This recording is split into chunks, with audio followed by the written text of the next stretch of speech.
नमो नमः। अहम घनश्याम भोजविया श्री MP शाह विनयन एवं विज्ञान महाविद्यालय सुरेंद्रनगरम सहायक अध्यापकः। सम्प्रति संस्कृत सप्ताह प्रचलति, तस्मिन् विषये किंचित अहम वक्तुमुहे। नमस्कार मित्रों, अत्यारे आपड़ा समग्र भारत देश में एक संस्कृत सप्ताह उजवाई रह्यु छे।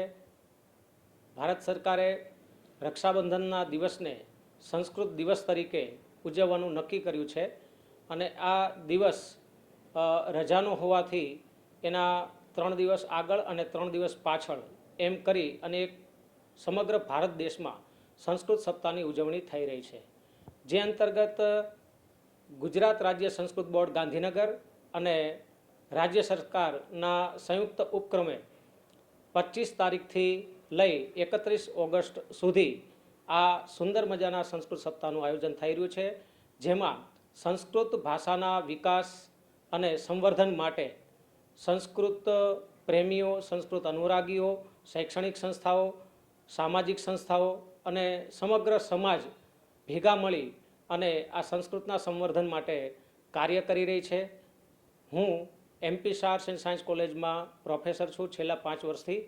આ પહેલાં હું પંચમહાલ દાહોદમાં હતો, તો હું પણ છેલ્લા 20 વર્ષથી નિઃશુલ્ક સંસ્કૃત સંભાષણના વર્ગો મારી કોલેજમાં અને સામાજિક સંસ્થાઓમાં અને સમાજમાં ચલાવી રહ્યો છું, જેનાથી લોકોમાં સંસ્કૃત પ્રત્યેની એક જાગૃતતા ઉત્પન્ન થાય, તેમજ આપણો જે વારસો છે, જેમાં આપણી સંસ્કૃતિ, જેમાં આપણું વિજ્ઞાન સમાયેલું છે, એ પુનઃ ઉજાગર થાય।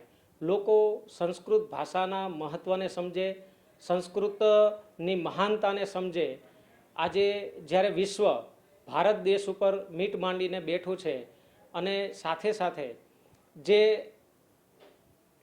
આઈટીના સાધનો કહી શકાય અથવા તો આઈટીનો માર્ગ કહી શકાય, ઇન્ફોર્મેશન ટેકનોલોજીને, એમાં પણ ભવિષ્યમાં સૌ જાણે છે કે સંસ્કૃત ભાષા જ એકમાત્ર એવી ભાષા છે કે જેના પ્રોગ્રામરમાં એ ફિટ બેસે છે।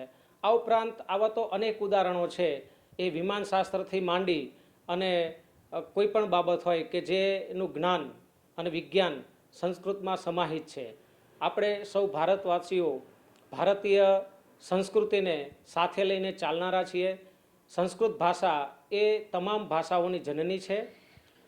આપણું સઘળો ધર્મ, અર્થ, કામ અને મોક્ષ, આ 4 પુરુષાર્થનો સાર જે છે એ આ સંસ્કૃત સાહિત્યમાં સમાયેલો છે।